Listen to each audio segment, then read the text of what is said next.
a gente fala que existe a vidência e a audiência, né? Então, pessoas que veem o plano energético ou veem o plano espiritual e que ouvem, né, o plano energético ou ouvem o plano espiritual. Então, a gente está falando aí de vidência e de audiência, né? Um tipo de mediunidade. Então, existe todas as mediunidades.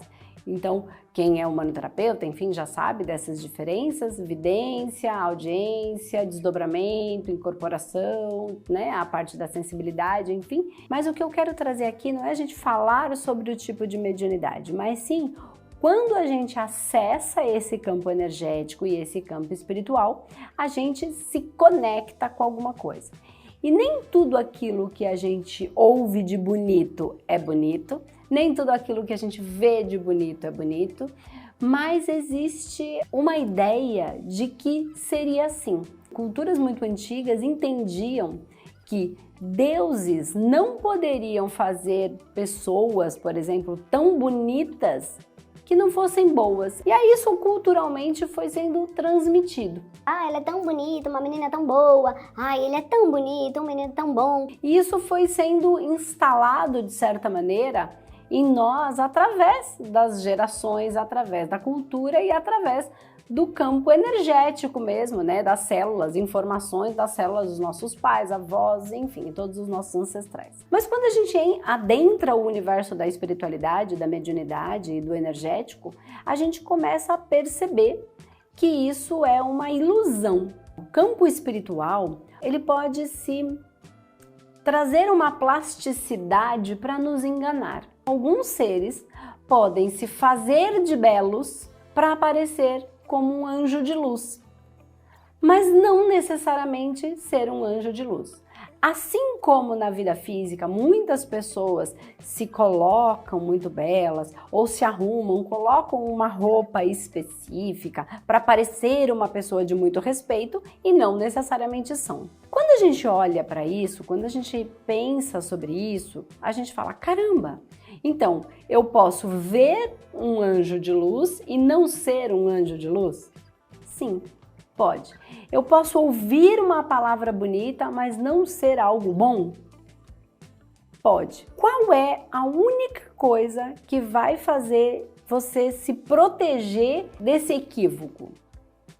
Você estar pautado no seu sentir, sem que esse seu sentir passe pelo crivo racional do julgamento. O nosso racional, ele precisa perder um pouco de força para dar vazão para o nosso sentir. Um pouco de força não é isolar, não é neutralizar completamente, mas é ele perder um pouco de força para que eu possa sentir sem julgar, e então quando eu sinto, eu vou analisar o que senti.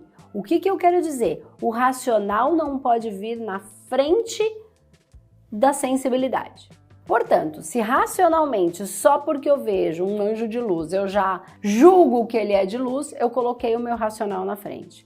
Se eu estou atenta para o meu sentir, quando isso se apresenta, eu vou sentir.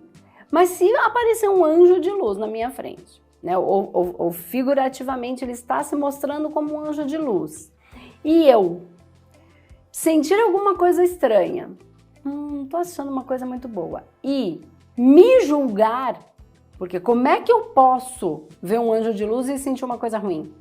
Eu começo a distorcer o meu sentir.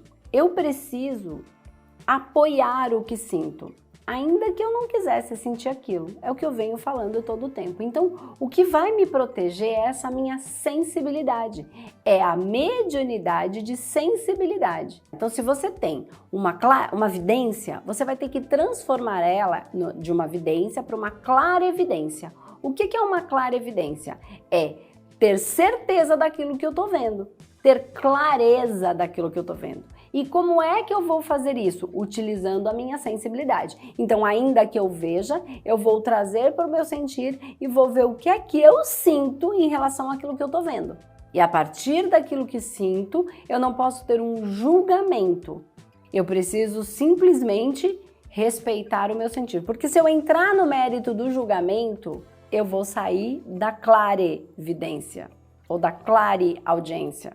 Como o contrário também é verdadeiro. Se eu ver uma figura feminina que algo me diga que ela se comporta como uma mulher da vida ou como uma mulher vulgar e eu julgar que aquela pombogira é ruim, porque culturalmente eu tenho esse tipo de julgamento, eu vou achar que aquilo é ruim quando na verdade aquela energia veio para me ajudar, ou para me dar uma informação, ou para me dar uma proteção, ou para mostrar para mim que aquela pessoa com quem eu tô saindo não é uma pessoa tão boa. Quem é que cuida das dores dos amores? As pombogiras. As especialistas em dores emocionais. As mulheres livres do quê? Do julgamento. As mulheres que não caem na ilusão. Mas se eu julgar que moralmente aquele comportamento, aquela roupa, aquela atitude é ruim, aquilo que vem para me ajudar eu julgo como ruim. Então, quando você começa a desconstruir esse certo e errado e se aperfeiçoar na sua sensibilidade, você começa a ter melhores conexões, porque você tem mais conhecimento do plano espiritual, tem menos julgamento porque está desconstruindo as suas crenças de preconceito. E aí, quando você entra em contato com alguma energia, você tem a capacidade de sintonizar e sentir. E quando você começa a sentir, você passa a respeitar o seu sentir. Se você começa a respeitar o seu sentir, ainda que você não entenda, você não julga, você respeita.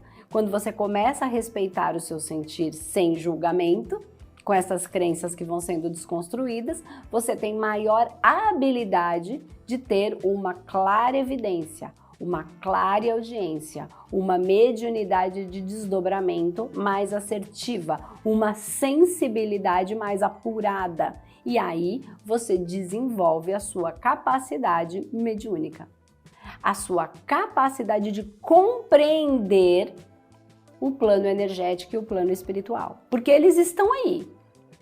A gente pode estudar e se desenvolver dentro disso ou não. Quem entende mais é menos massa de manobra. Quem compreende melhor isso tem melhores resultados na vida. Por quê? Por que tem melhores resultados? Porque quando eu estudo a espiritualidade, aí eu vou barganhar e eles vão me dar o que eu quero? Claro que não, porque você para de ser iludida.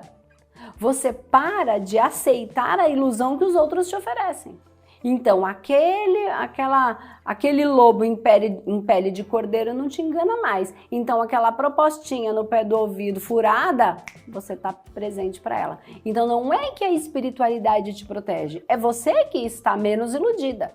É você que começa a lidar com a realidade, lidar com a vida como ela é.